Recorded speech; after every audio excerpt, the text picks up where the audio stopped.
Hello students, once again I resume in front of you with further topic of chapter 2 trade to territory, and today's subsection is Battle of Buxar. Dear students, I hope you are understanding very clearly.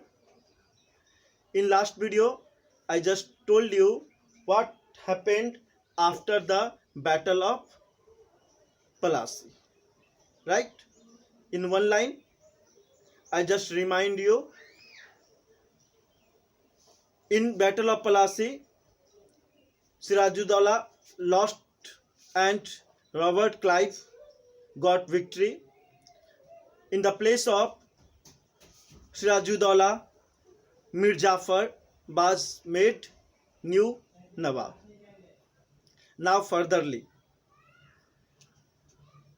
as initially everything was okay, but later on Mir Jafar was not just ruling as just Britishers just wanted, and finally Britishers now planning to change the ruler. And what happened in this context? The Britishers or East India Company just decided to form new Nawab Mir Qasim, right? Mir Qasim को नए शासक के रूप में राजगद्दी पे बिठाने के बारे में ईस्ट इंडिया कंपनी सोचने लगा। क्यों?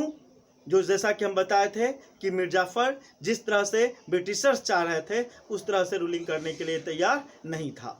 ईस्ट इंडिया कंपनी चाहती थी पपेट रूलर्स, लेकिन वो पपेट रूलर्स के रूप में नहीं, बिकॉज उसके सामने भी अपनी रूलिंग, अपनी सॉवरेनिटी, सेल्फ रिस्पेक्ट, ये सारे सामने आ गए। इस कारण से वो जो है ब्रिटिशर्स के अनुसार रूलिंग करना छोड़ दिया था। इस कारण से ईस्ट इंडिया कंपनी ने ये डिसाइड किया कि उसके जगह पर मीर कासिम को नया नवाब बना दे। और जब मीर कासिम को जब नया नवाब बनाया गया तो अब एक प्रॉब्लम उठा कि मीर कासिम में शुरू में तो सब कुछ ठीक ठाक रहा। मीर कासिम जिस तरह से ईस्ट इंडिया कंपनी चाह रही थी उस तरह से रूलिंग करना शुरू कर दिया, लेकिन बाद में जाकर के ये देखने को मिला कि मीर कासिम जो था वो और उससे ज़्यादा जो था ऑप्टिमिस्टिक था, उससे ज़्यादा सेल्फ रिस्पेक्ट वाला था।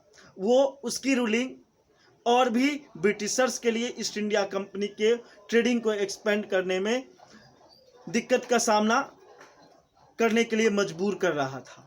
इसलिए मीर कासिम जिस तरह से ईस्ट इंडिया कंपनी जिस प्रकार से इसको इंस्टॉल किया था वो सब कुछ सही नहीं चल रहा था, और मीर कासिम जो है डे बाई डे वो कुछ ज़्यादा ही महत्वाकांक्षी होते जा रहा था, और उसकी रूलिंग जो थी वो मीर जाफर की रूलिंग से भी डिफरेंट था। एक मिस्टेक हो गया था पिछले वीडियो में, आप ध्यान कर लें कि मीर जाफर जो था वो सिराजुद्दौला का सन इन लॉ नहीं, बल्कि मीर कासिम जो था वो मीर जाफर का सन इन लॉ था।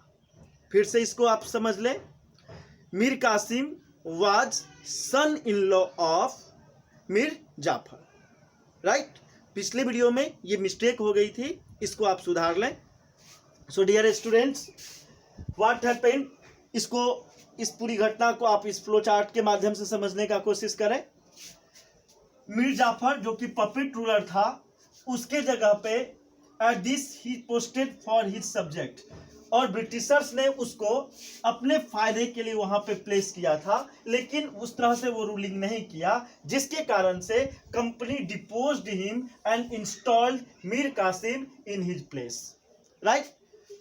And after that what happened when Mir Qasim was made new Nawab, he was initially just do as Britishers just wanted, but later on their ruling was totally more stronger than Mir Jafar, right?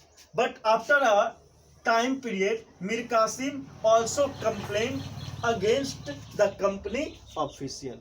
लेकिन जिस तरह से company officials अपनी ruling कर रहे थे, अपनी trading को एक्सपेंड कर रहे थे, फोर्टिफिकेशंस कर रहे थे, तो इसके ये जो उसे मीर कासिम को सही नहीं लगा और ईस्ट इंडिया को वो कंप्लेन करने लगा कि इस तरह से आप अपना इंडस्ट्री को और ट्रेडिंग को एक्सपेंड नहीं कर सकते हैं, आप अपने ऑफिसेज को इतना आप एक्सपेंड नहीं कर सकते हैं, इस्टेब्लिश नहीं कर सकते हैं, आपको सरकारी खजाने में टैक्स पे करना होगा। इस कारण से रिजल्टली क्या हो गया कि अब जो है फिर से मीर कासिम और ईस्ट इंडिया कंपनी के बीच में डिस्प्यूट क्रिएट हो गया। अब यहाँ पे आता है कि फिर मीर कासिम को लगा कि हो सकता है कि ईस्ट इंडिया कंपनी हमको भी डिपोस्ट कर दे, और वो जो रिएक्ट करेगा ईस्ट इंडिया कंपनी, इससे पहले ही हम क्यों नहीं प्लान करके हम ईस्ट इंडिया कंपनी को हरा दें और फिर से हम अपना रूलिंग को और सही ढंग से कर सकें।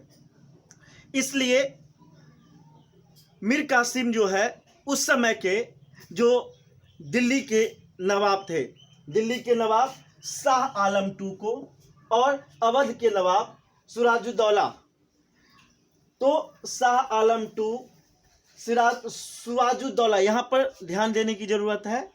पहले हम लोगों ने सिराजुद्दौला पढ़ा था और ये जो है सिराजुद्दौला है। सिराजुद्दौला और सिराजुद्दौला दोनों डिफरेंट नेम है, आप ये कंफ्यूज नहीं हो कि दोनों एक ही है।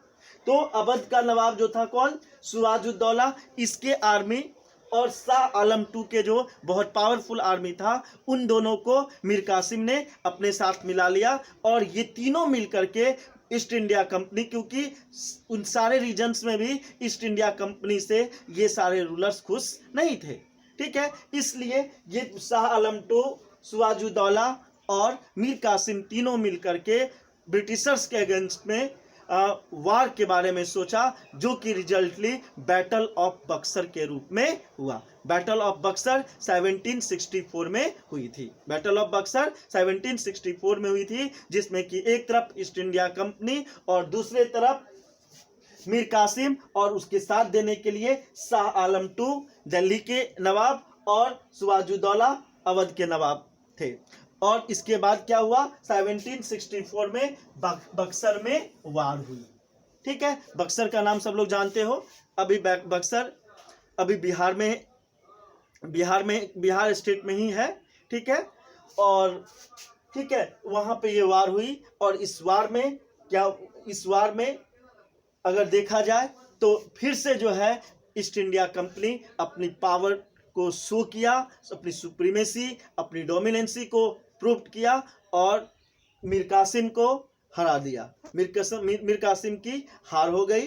तो आपको ये याद रखना है कि 1757 में बैटल ऑफ पलासी हुई और 1764 में बैटल ऑफ बक्सर हुई। कहीं ना कहीं से बैटल ऑफ पलासी और बैटल ऑफ बक्सर एक दूसरे से जुड़ा हुआ है, ठीक है। तो बैटल ऑफ बक्सर के बाद क्या हुआ, बैटल ऑफ बक्सर के बाद फिर से मीर कासिम को हटा करके पहले वाले रूलर मीर जाफर, क्योंकि अब ब्रिटिशर्स को भी रियलाइज हुआ और मीर जाफर को भी रियलाइज हुआ कि कहीं ना कहीं से दोनों को कंप्रोमाइज करना चाहिए था। और लास्टली क्या हुआ कि फिर से मीर जाफर जब ईस्ट इंडिया कंपनी के पॉलिसीज पे रूलिंग करने के लिए तैयार हुआ, तो फिर से क्या किया गया, तो मीर जाफर को फिर से जो है बंगाल का नवाब बना दिया गया। इसके आगे फिर क्या होता है हम लोग देखेंगे अगले वीडियो में। I hope you are just understanding very clearly. You will note down properly in your notebook, right, and definitely write down your comment in comment box of video. Thank you. Have a nice day.